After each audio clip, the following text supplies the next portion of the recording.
Hi, I'm Patricia Grabarek. And I'm Katina Sawyer, and welcome to the Workr Being podcast. So today, Katina is going to tell us about a really interesting article that has to do with language and different languages in the workplace. So we'll dive into that in a minute. But first, I want to see how you're doing and how your feet are healing. Yeah, my feet are getting there. I was doing some more rigorous exercises at PT today. So that's good. I have a feeling when I eventually get back to the gym, I'm going to be very pathetic, but That's okay. Yeah, but that's okay. But yeah, cause like even today I was doing just like sets of 10 like regular squats, and at the end I was like feeling kind of sweaty, and I was like, what the heck? Like I've been sitting around too long. But I can finally walk again, like with a like I'm out on the town and I'm gonna start driving again. Yay. Which is awesome. Yeah, so that's just been Uber's been taking like way too much of my money. So I'll be happy to. I have like some like crazy, like I don't even know Uber status now, from going through all of this. So I better end up with something good at the end of the day for all the money I've given them. But I will soon not be giving them as much of my money, which I'm happy about. So It's nice that there's something like that, though. Like imagine, I guess even 10 years ago, when Uber didn't exist, would you have to be like physically calling a cab? Like that would just take so much more time. I know. No, it's crazy. I was just talking to someone the other day. Speaking of languages and cross-cultural differences, I was just talking to someone the other day who was saying that he has to go to China a lot for work, and in China they don't have Uber or like anything like it. And so he was saying like it's kind of crazy because you get so used to being able to like just get around, like, okay, I'm in a place I don't know, but I can figure out how to get from point A to point B because I'll just get picked up by somebody. And he was saying like it's funny how much we've adapted so fast to that idea that like having to find yourself a ride or plan ahead for transportation is just like not something that we do anymore. And it's like jolting when you're like, wait, I don't know how I'm gonna get to my next place, and like it's a harder problem to solve than it seems. Yeah, I mean, I kind of was thinking about that with maps too. Like I can't remember what I was watching. Oh my god! But it took place in like the 70s or something, and I was like, I mean, we never really drove before GPS was a thing. No. So I was just like, I don't even understand the concept of trying, or at least MapQuest. I think MapQuest is what we were really using. That's like I think the first thing I use. I like print out my MapQuest directions before I had to go somewhere new, and like. Before that, you had to like literally look at a map and be like, okay, well, this is where I need to go, and these are the streets I should be like. I just can't even imagine like all those steps that you have to take just to get somewhere. Totally. Like we're so spoiled. I know, it's totally true, and also just like I don't know how to get anywhere, which is really bad. Like, I mean, I think if I was in an emergency and I had to read a map or something, I could do it, but I just feel like. Yeah, I've always had either like a piece of paper or something telling me where to go.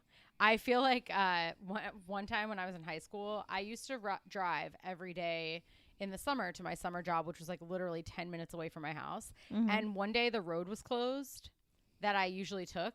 And I grew up like in that area. I mean, I've always lived there. And I just like pulled over and called my mom, and I was like, I don't know how to get to work. Like, the road's closed. And she was like, what do you mean? Just go a different way. And I was like, I don't know a different way. Like, she was like, you've lived here your whole life. Like, you can't think of another way to get to where you're going. And I was like, no, I can't. Like, I don't know where I am right now. She was like, this is the craziest thing. But I feel like that's how I am everywhere now. It's just like, even if I know where I'm going, I will put it in the GPS because I want to know if there's a faster way. Yeah. Or I want to know, I'll put it into like Google Maps just to see if there's traffic. Like I want to know the estimated time that I'll get there. Like it gives you more information. So I feel like I do it even if I know where I'm going, which means that even if I've driven to someplace fairly local 4 or 5 times, sometimes I don't know. Fully remember. Remember. Yeah. Yeah. It's bad. Well, Allie, our producer, is going to listen to this and know exactly who I'm going to bring up. But our good friend Rachel from high school is, I mean, we always make fun of her for this exact same thing because she grew up in the Valley and she still can't get from her childhood house to Allie's childhood house. And like, they're not far from each other at all. I mean, all of high school and since then, she's gone back and forth to Allie's parents' house like all the time. And she still can't do it. Like, she still gets lost getting there. And we make fun of her so much because there's literally no reason. And the Valley is like a grid. It's like literally a perfect grid pretty much. So it shouldn't be that hard to get anywhere. And she's just so terrible at directions that she literally puts in her GPS every time she has to go to Allie's parents' house. And it makes me laugh. And that just reminds me of that 'cause it's like the same thing. Like, there's no reason why she can't get there, but she grew up there her whole life, and yeah, just like you, one little change and she would get very lost for sure. That's awesome. That's really, really funny. Yeah, I don't know. Technology is a very good thing and not as good of a thing in other ways, but yeah. But anyway, Uber takes a lot of my money. But I did want to hear how your shoulder and ankle are feeling because you also were like falling apart. I know we are.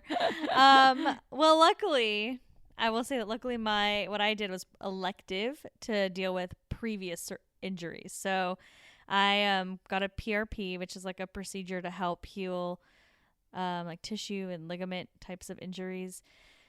And I got it done on my shoulder because I tore my rotator cuff about 4 or 5 years ago. And then I got it done on my ankle because my ankle, I just constantly sprain my ankle. I have had major issues with my ankle I think the first time I ever sprained my ankle was like in 8th grade. And it's just been nonstop forever since then because it just, I did a really, really bad sprain and it's been weak and awful ever since. So this is supposed to help with that. And we went to Florida because Danny's dad did the procedure because he's a sports medicine doctor and is awesome.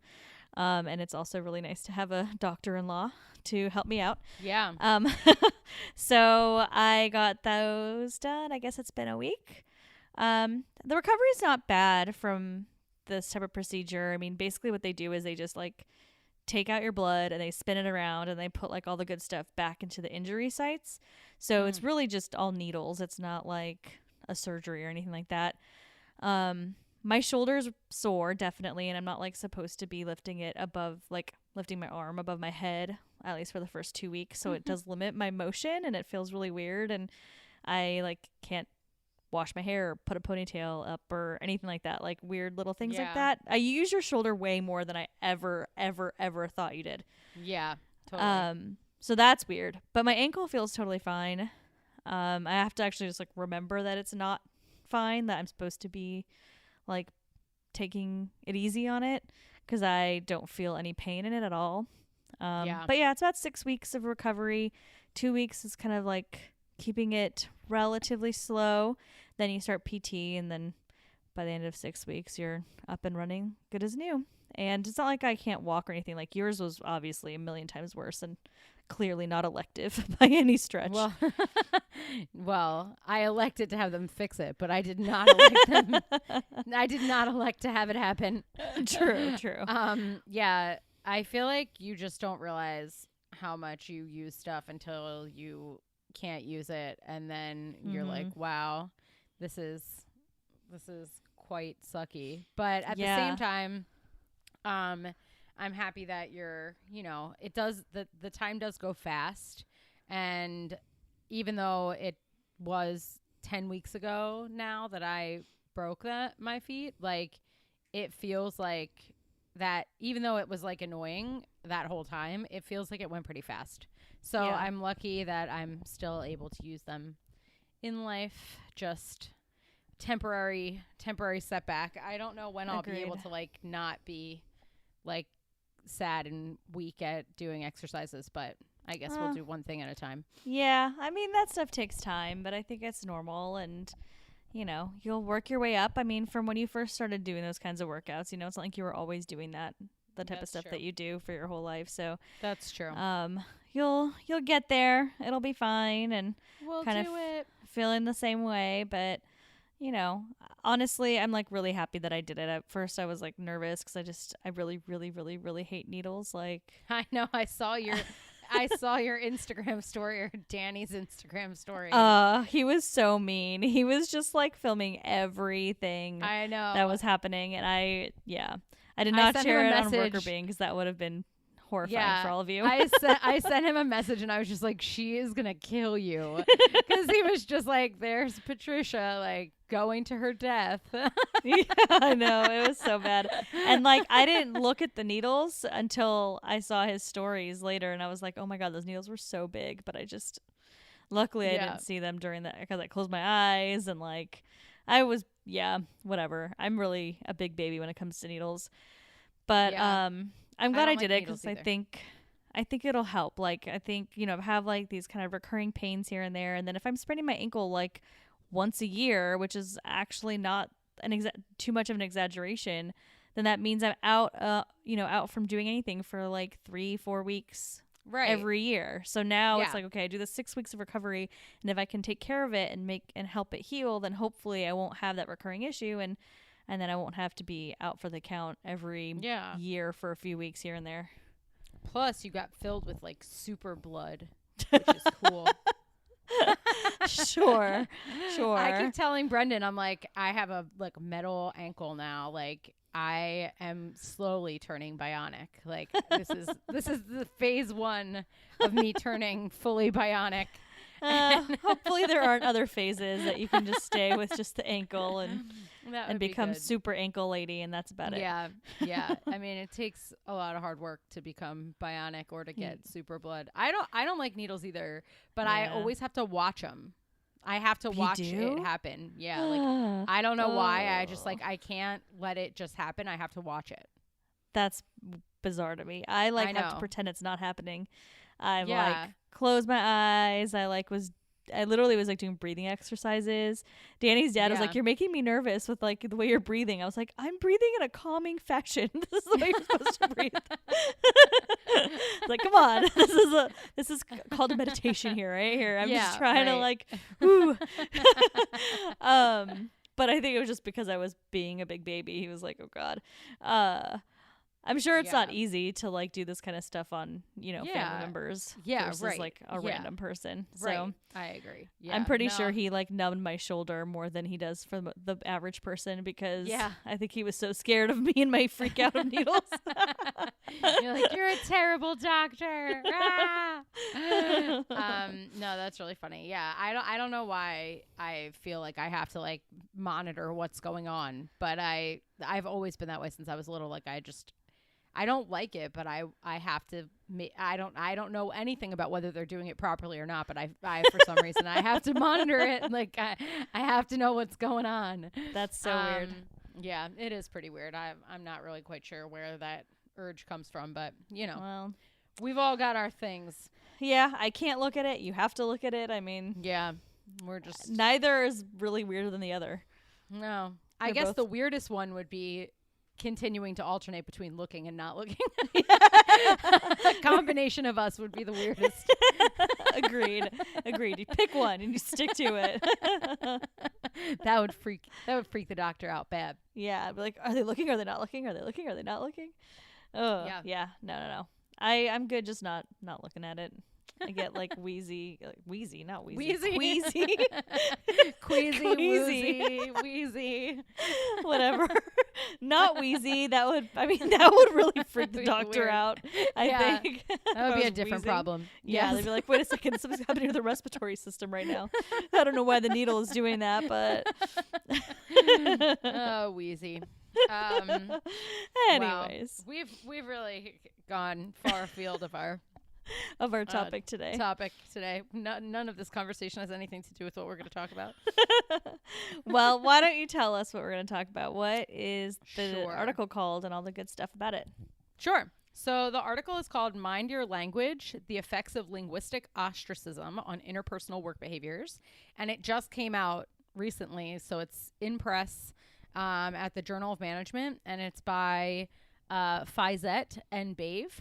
And it is brand new. So I first saw it and downloaded it and decided to talk about it just only a few days ago.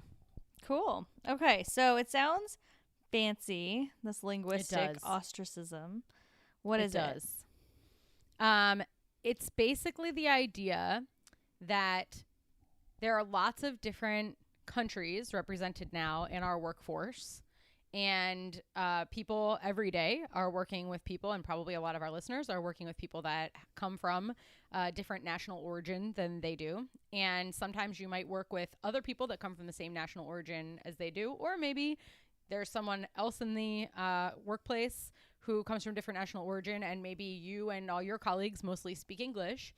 Most companies pick a language that they consider a common country language, but it's very common that people will speak their native language to other people that are from their same native country. And what this is about is that people should really be more mindful about other people who may not speak the language that you speak or speak it as fluently, that you may be having conversations with people that's in a language that you understand and the other individual understands, but some other people in your workplace might not. And when you sort of leave people out of a conversation because they can't understand as well or can't understand at all what people are saying, it has negative consequences for how they feel about themselves in the workplace. That makes a lot of sense. So it's basically like, if I'm feeling like I can't understand what people are talking about around me, then I'm going to feel like an outsider, which is the whole ostracism piece. So I'm an outsider.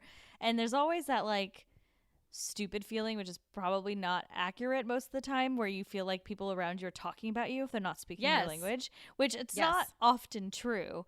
However, it's this weird self-consciousness that people just have. And it makes sense that in the workplace, if all of a sudden like everybody's speaking, like, let's say if I'm in the workplace, everyone's speaking Spanish, I don't speak Spanish, I might feel like they're talking about me, and that would make me feel uncomfortable.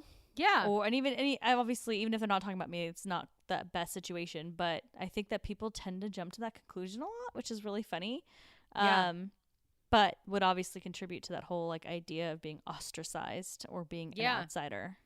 Definitely. And they even use that example actually in the very start of the paper. They have this little vignette that says, imagine that you enter a meeting room where some of your colleagues are already seated and your colleagues greet you in French, and that's the language that is generally spoken in your workplace, and then proceed to continue another conversation they were having before you walked in Danish, a language that you don't really know. And you're wondering why they didn't switch their conversation to French when you entered the room. And now you're not sure whether your colleagues are talking about you or talking about some work issue that you should know about. And in that instance, you feel kind of disconnected from them or slighted by them, like they don't care about your opinion. And you can start to get kind of paranoid about it, thinking, well, you know, are they saying bad things about me? Are they trying to keep secrets from me? Whatever. And in this vignette, they say it turns out that they were only talking about having a recent snowstorm and shoveling snow from a recent snowstorm. But this person didn't realize that that's what they were talking about. So they left the room feeling kind of left out. Yeah. So similarly, yes, I think it's a common thing that if you can't understand, your first thought is like, it must be bad. I know. Everyone relates everything back to themselves, right? That's the way you perceive the world, is from what you're seeing and what you're feeling. So it makes a lot of sense that this somehow goes back to you, even though most of the time it's not about you. Yeah. But it is an important thing to think about, is how people are feeling around you when you're speaking whatever language you might be speaking. Make sure that you're being inclusive, because I think there's a lot of, in Europe, I think that example is clearly like a European example, and it's probably very common in Europe to be in these situations, and probably some other continents outside the U.S. But in the U.S. too, like there's so many immigrants, and in California there's a lot of Spanish speakers. So one of my workplaces prior to where I am today, a lot of people in the office spoke Spanish, and I took Spanish in high school. I don't speak it. Yeah. I can understand little bits and pieces. So most of the time I could kind of tell that they weren't talking about me, but that was the extent of it. And it can be really frustrating if you are exactly going to a meeting or you're at work and everybody's speaking around you in a language that you don't understand, and and not being able to know, like, if maybe you, like you said, if you should know that information, or if they're just gossiping. And even if they're just gossiping, like, why can't you be included in the gossip? And most of the time I'm okay not being included in gossip, but it's still just that like weird feeling that you have for sure. Yeah. And the way that they describe it is that cognitively, that when you hear people having a conversation that you're unable to be a part of, that it triggers something in you that starts making you think about who's in an in group and who's in an out group. And it makes you make assumptions that the people who are speaking to each other have something in common that you don't have in common with them. And so it triggers these in-group, out-group sorts of mentalities where you start to think like, okay, well, they're all connected to each other because of this thing that they share, and I'm not connected to them through that. So I'm part of the out-group, they're part of the in-group, and you start to see yourself as feeling what they call in the article and what they measured in the article as disidentified from the group. So you start to feel less connected, and you start to feel less a part of things in the workplace. And so disidentification is problematic because, some of the items are things like, I'm embarrassed to be a member of this work group, or I'm upset that I'm a member of this work group compared to other work groups. So disidentification is something that's obviously not good, but it triggers that process because it makes you feel different and feel excluded from other people in the workplace. It's a hard thing too, because like my family, my parents are immigrants from Poland, and I know that when they speak Polish in front of people that maybe don't speak Polish, it's really just a comfort thing. That's it. Yeah. You know what I mean? It's just like, I am comfortable in this language, and there's somebody else here that's comfortable in this language, and maybe I don't know how to express what I want to say in the common language, and so I'm going to say this in my language. And so it's like this really sad situation where people are probably just speaking to each other about the snowstorm because it's easier for them to speak about the snowstorm in Danish. But that excludes people. It's like this really, it's, like, I don't think anyone's doing it majority of the time. People aren't doing it intentionally. So it's just kind of being aware of it and trying to, alleviate that issue just by thinking, okay, well, yes, while it's harder for me to speak in French than it is in Danish, maybe I just do it, or at least I can summarize what we talked about at the, if we're still in the middle of a conversation, maybe after we stop, we could say, hey, sorry, we were just talking about the snowstorm or something like that. Right, exactly. And they go out of their way in the article to say that this is not an intentional, for the most part, that this is not an intentional strategy that people use to exclude people. And that's one of the reasons why they felt it was important to write the article, because they thought that people might be doing it. And you mentioned European countries, people speak a lot more languages than we do in the U.S. So there are a lot more opportunities for people to sort of go back and forth between different languages because people have much more bilingualness or trilingualness. And so they talk about how like it's not meant to make other people feel excluded, but it still has that impact. And I think also it's important that it doesn't go so far in the other direction, that you're not saying like, oh, well, you have somebody that speaks the same language as you, and so you're never allowed to speak to them in the language that you both feel comfortable in, like on a break or at lunch or something like that. Like, if it's not a work-related setting where you're going to be excluding somebody else that's sitting there that can't understand what you're saying, then fine, like take a break and use whatever language it is that you want to use. But if you're, talking where it could be interpreted that you're talking about something work related, or you're speaking about, personal things, but maybe the person's not sure if you're talking about them or not, that they would recommend trying to, be as inclusive as possible. The other piece of it is that they didn't look at what might happen if you did do something like explain what you were talking about, or apologizing, or, saying up front, like, oh, sometimes we just switch into this, but we don't even realize we're doing it. Like, if it happens, just flag it up and we'll change back. Or, they didn't talk about any kind of like strategies for addressing it, because it's the first study to like even look at it. But yeah, they were really clear to say that it's not something people are doing on purpose, and also that it shouldn't be like, okay, no one can ever speak the language that they're comfortable with. But it's just more if there's like a third person and, you're having a conversation, it's just polite to include that person, right? Exactly. Yeah. It's not like a ban on other languages because that would be no. silly. Bad. And to your point, like, I could go in and let's say my boss and I both speak French and that's our native language. And we go into our one-on-one meeting and we do it in French. Who cares? But when I'm in a big meeting with French and English speakers and I'm only speaking French, like that's unfair, right? So it's really trying to be polite and considerate and keeping everybody kind of in the loop of what's going on. So I mean, it's important. It's important to think about the broader group. But everything here we're talking about. Well, first, you know what? Before I get into my other thoughts, I would love to hear more about like what was found in the study. Yeah, sure. So they found across 2 different studies that feelings of linguistic ostracism, which again is just feeling left out because people are speaking another language, and they made some new items to measure this for this particular study. So the items are others leave me out of conversations at work by changing from one language that I understand to another that I don't understand, speaking in a language that I don't understand, talking to one another in a language that I don't understand, holding informal discussions in a language I don't understand, making jokes in a language that I don't understand. Mm-hmm. So those are the items that they made. And basically what they found was that when people do those things at work, it causes you to feel upset or embarrassed to be a part of the work group. You don't feel like you're a part of things.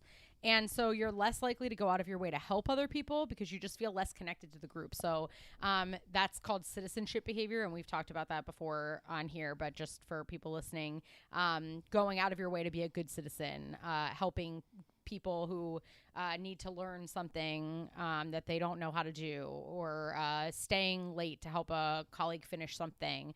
When you feel less connected to the group, you're less likely to go out of your way to help others. So when you're disidentified because you feel like you've been left out linguistically, you're less likely to help others, and you're more likely to try to be deviant towards others at work. So you might be more likely to use profanity towards other people in the workplace, or be generally like gruff, or gossip about people or undermine people. Mm-hmm. So the paper basically showed that this linguistic ostracism is bad. The only thing that buffers some of these relationships was this idea of social self-efficacy, which is basically just having confidence that you can change social situations for the better.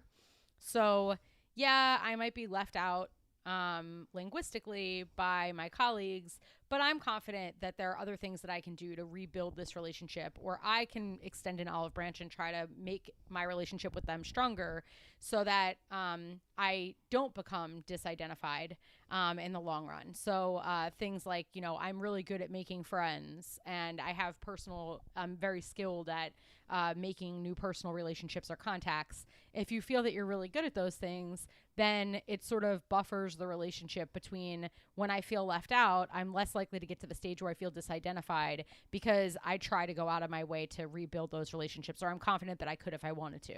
Mm-hmm. That makes sense. So it's basically like if you're feeling left out because of the language barrier or people using different languages around you that you don't understand, you're less likely to feel like you're part of the group, and therefore you're not likely to help people. Yeah. However, if you are the person that feels like you can build relationships well, you do potentially do things, right? Maybe you speak up and say, hey guys, can we speak English because I just don't really know what's going on? Or, you feel confident enough to probably make those steps, which will then stop you from feeling oh gosh, I already forgot the word, but basically stop you from feeling excluded from the group. Yeah. So you do things to help yourself stay included, and then you're going to not have those negative consequences of this language issue. So that makes a lot of sense. So basically, if you're one of those people that's confident and can actually confident in your social skills and can make an impact there, you're good to go. But if you're someone that maybe feels a little bit less comfortable in a social situation, then this can have some pretty negative impacts on your work environment, because you're not going to feel included, and you're going to feel like, you just don't really care about the team because you're not part of it. Right. And people generally that feel more efficacious just have, like, socially, just have a higher likelihood that they're going to be like, okay, you know what? I'm going to be the one that tries to fix this. So instead of like, oh, I feel left out, so I'm going to like withdraw from the situation and I'm just not going to try to be a part of the group anymore. You're more likely to be like, you know what, let me give it a try. And because this is not intentional, in all likelihood, even though they didn't measure it in the paper, when you do that, you probably get a positive response from people if you're like, hey, you know, I was feeling a little left out. Like, I couldn't understand what anyone was saying. Because they're not doing it intentionally, the response is probably, oh, so sorry. Like, we'll try to, you know, work on that next time so that you can understand what we're saying. And then you might be able to repair the relationship. So there's still a negative impact. It's still worse than if it had never happened, even for people who are high on this. But it helps to make the impact of it less. Yeah. That makes sense. That's really interesting. I mean, I think it's a really great like piece of research to understand some of this cross-cultural stuff that's going on, because it's really it's happening everywhere. The thing that I wanted to bring up earlier, so I mean, the results are relatively straightforward and they make a lot of sense. Yeah.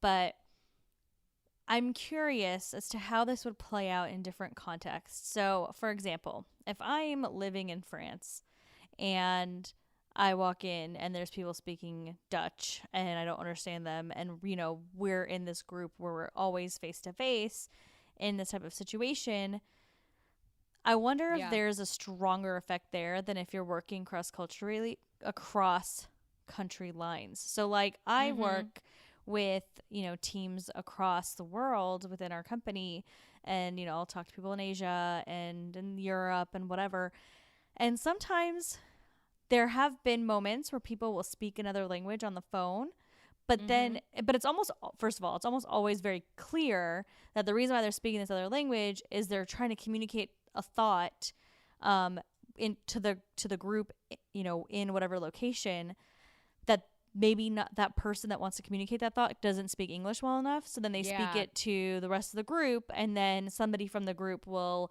articulate it to the broader audience that's on the phone from all over the world. So I feel like there's probably a bit of a difference there, because like I don't feel excluded when someone speaks Chinese on the phone just because I don't know Chinese, but I know why they're like, it's very evident, at least in my opinion. What, like, I can tell that's what's going on, because there'll be a little bit of chit chat and then all of a sudden one person will come out and say what happened. So I think that's a really different situation than if you are in a physical location and having these types of conversations. I don't know. What do you think? No, I think, and I also think that sometimes there's just not, there are concepts in other cultures or, you know, different concepts in different cultures that don't have a literal translation. So I've also seen people like, it's like this idea. I mean, there are certain words that, you know, like Schadenfreude, for example, like that word doesn't really have a direct English translation. Like that's a German word for an emotion that exists that we don't have a word for, right? We can describe it, but we don't have a word for it. So like there are sometimes also times where it's just like I'm trying to communicate something and I'm not quite sure what the translation would be. So yeah, I think that certainly there are different ways that this might play out where people would be more understanding. And I think because of the items that they have in the scale, it leaves that open for interpretation. Like it basically is just asking you, like, do sometimes people speak around you in ways that you don't understand?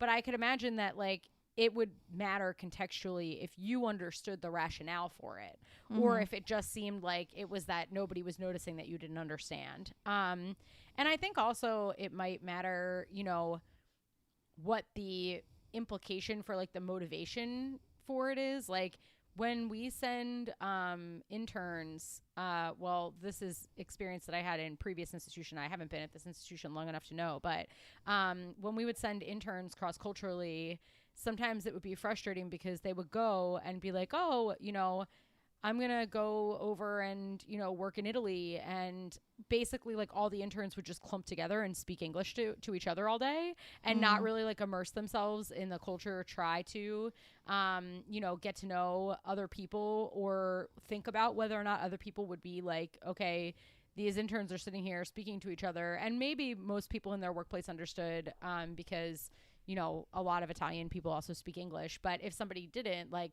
oh, these American interns just sit and talk to each other all day and I don't really know what they're saying, could be there could be a, imagined rationalization for that. Like, they don't care, or they think they're better than us, or, you know what I mean? Like, there are all different ways that people could interpret that. Whereas I think, like, in the case that you're bringing up, it's clear that the rationale for that behavior is not like, I'm trying to stay with just people from my own country, or I'm trying to exclude people. It's like, there's something that everybody understands is going on that's making that happen. Yeah, I agree. And I think that, like, I think even the example you just gave, it's very different in person versus not in person, because if you're in person, you see it and feel it more of the day than when you're doing a call across countries. So, like, you could be on a team with people in multiple parts of the world, but you're working different hours, and you're probably only actually speaking to those people every once in a while on a call. A lot of communication is going to be via email or some sort of other method. You're not going to be necessarily talking on the phone with them all the time, or being in person in a meeting with them, or in, walking through the office and seeing them talking to other people. So, like, your relationship in those teams, they're harder to build, of course, because you just aren't working in the same time zones, but they're also completely different and probably a little bit more work focused, to be honest. So, we get on a call, you're going to be speaking about that meeting because it is 4 a.m. for somebody and 8 p.m. for somebody and whatever. And so everyone's there for that purpose and to get the work done. So there's less of that, like, fuzzy, what are they chit-chatting about in this corner over here, that we just don't understand. Right. Yeah. Yep. I think that makes a lot of sense, and less opportunity when everybody's focused on one thing for side conversations to be happening than there is, in the workplace, where you might be seeing people and trying to talk about multiple things at once. So yeah, I think that makes perfect sense. So basically what they, suggest people do is to just be more mindful of who's around, and just like, you wouldn't want to have a conversation about something that someone knows absolutely nothing about, and keep continuing that conversation, even though that person's standing there trying to participate and maybe doesn't have much to say about it because it's not as polite as it could be. It's the same thing here. Like, if you have the opportunity to be more inclusive in your communication, you should try to be more inclusive in your communication. Again, not saying that workplaces should say nobody can speak in their native language to one another, but just when you have another person there that's trying to be a part of the group, that you might want to be more mindful about whether or not you're making them feel excluded if they can't understand what's going on. Exactly. Yep. I totally agree with that. I think being mindful makes sense.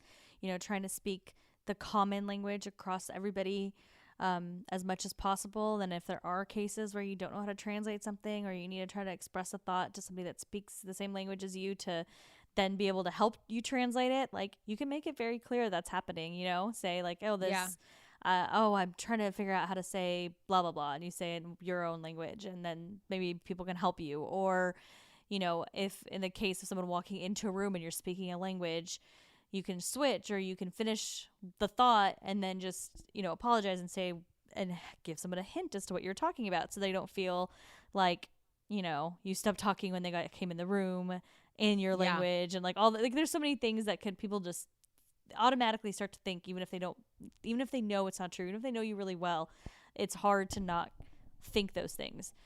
And I think managers too can, like, really model this behavior, because I'm sure in a lot of these examples that we're talking about, like in Europe or even in the US, and maybe certain cities where there's a lot more diversity of language, I think that managers can model that behavior, because of course there's going to be, again, back to my old workplace, like, a lot of people spoke Spanish in the workplace and managers that spoke Spanish. And if the managers are freely speaking Spanish in front of only English speakers a lot, then other people are going to feel like that's totally fine and appropriate behavior, and not even think twice. Like, you're not thinking about it, right? If your manager's doing it and then you start doing it and it's totally fine, then that's a problem. But if a manager is like, oh, I'm noticing the audience is maybe not all Spanish speakers, so I'm going to change and adjust, then other people might start to pick up on that behavior too. So that everyone's kind of aligned in their approach. as to how to handle the fact that there's multiple languages within the organization. Yeah, and I think one other thing that came out was just like people that feel more confident in their ability to build social relationships feel more equipped to address it in a, a very like friendly, amicable manner that, hey, I feel a little left out when this happens. Is there a way that we could figure out how to get around that? That maybe in teams that or in organizations that have a lot of cross-cultural communication, not just training people to be aware that they should be inclusive in the way that they're speaking and managers should role model it, but also you might be able to train people to feel more like they have tools to have positive relationships. So maybe like relationship building courses or things like that might be even more important in those kinds of environments in case there is some kind of like a mix up or a miscommunication that people feel like they can work it out on their own without having it just like continue to grow more and more awkward. Oh, I totally agree. I mean, I think that there's a lot of organizations that work cross-culturally that will do trainings around how do you have conversations around things, around cultures that you might not understand. And I think language is a big piece of that too. So how do you talk to other people when you might feel left out? Or, I mean, if we're going to go broader with cross-cultural stuff, like they said something that's offensive to your culture but not be offensive to their culture. So how do you address that conflict? It doesn't need to explode into something, because the majority of the time people are not doing that stuff intentionally when it's a cross-cultural situation, because we just aren't familiar with each other's cultures. And so the same kind of comes with language. So it's like, how do you could definitely train and coach people on how to have those conversations that, hey, like, next time, do you mind just switching to English when I'm around, because I would love to be a part of that conversation? And how do you have that conversation without making it seem accusatory? Because then as soon as you do that, then the other person becomes defensive and then escalates for literally no reason. So helping give people the tools to have those conversations so that they're not escalating them accidentally, I think is huge. That makes total sense. Yep. I totally agree. Wow. Yeah. I think that this is just a new area of research where probably, more people will start to build on some of the boundaries that we talked about. Like, well, what if people are aware of the rationale for it? Or what if people apologize for it? Or what if it's in a context where people don't expect that other people are going to, be speaking a language that they can understand all the time? Like, there are certainly some other boundary conditions to this, I think, but I think it's an interesting initial study just to take a look at, how much language matters and how much people feel sort of, included based on language, because nobody's looked at that before. So definitely an interesting new stream of research. It is really interesting. And I have a funny little anecdote around language that I want to share. So I have 2 clients in France, and they only speak French, which you can imagine is really fun when I cannot speak to my own clients. Yeah. So I get on all these calls. So there's the way that we're structured, it's like there's a behavioral scientist like myself, and then there's a customer success manager that is assigned to each account. And our customer success manager that's signed is a French Canadian girl, so she speaks French, and so she does all the communication, right? So we do like all these prep meetings in advance, and when I say like, here's the messaging for my slides, here's what I would want to say, and then I basically get on a call, and she does the entire presentation in French, and I just sit there until I hear someone say, Patricia, can you answer this question for me? So I spend like hours just sitting. I mean, obviously I'm multitasking, right? I'm like answering emails and doing other things, but I'm just sitting there as people are speaking French in my headphones. It's That's so really funny. That is really, really funny. I know, but it makes me really wish I spoke French, because that would be way more fun and more productive. But that's true. It is what it is. I feel like it's also kind of funny because like ostensibly like the person's saying what you think they're saying, but they could also not be. I know. It's very true. That's kind of another like funny thing. You're like, okay, here's everything you're supposed to say, and then like you're just like, I guess that's what they're saying. Yeah, you're hoping, right? I know. It's funny, too, because it's like a lot of times it's around data and statistics and like something from the science perspective that like, our CSMs obviously have heard us present this information before and they have familiarity with it, but it's not their expertise. So it's just like funny that they're presenting, like she's presenting this like data, and like I'll basically be like, so the D statistic means this, and I'm like, I don't even know, like, and then she translates it to French, but it's also probably not like terms that she uses in French very often, so it's like a really funny it's a funny situation. That is interesting. That is very interesting. Yeah. Well, maybe you could get one of those like Rosetta Stone things and try to learn a little French and just learn how to say statistical terms in French. Yeah. Well, I always I love the beginning of the calls. I was like, bonjour. Get so excited. I'm like, yay. Everyone's speaking French. I mean, it's very like, pretty. And that's it. That's all I got. Done. I know. It's very pretty though, so at least that's kind of fun. And it's actually really interesting because I don't speak French or French Canadian, obviously. And, you know, they are different in some ways. And I'm surprised that I can hear the difference. Like, that really surprised me. I was like, oh, I can see the way that Alexandra, my CSM, says some things compared to the way French clients do, like the way they pronounce it. It's like a little bit different. Like, clearly they can still communicate, just kind of like how Spanish, right? Like Spanish in Argentina versus Spanish in Spain have some differences. But I think that, at least for me, I had never really thought about it in terms of French Canadian and French. Like, I just was like, okay, I don't know. I thought that was really interesting to hear too. But anyways, that's my other side note story on language at work.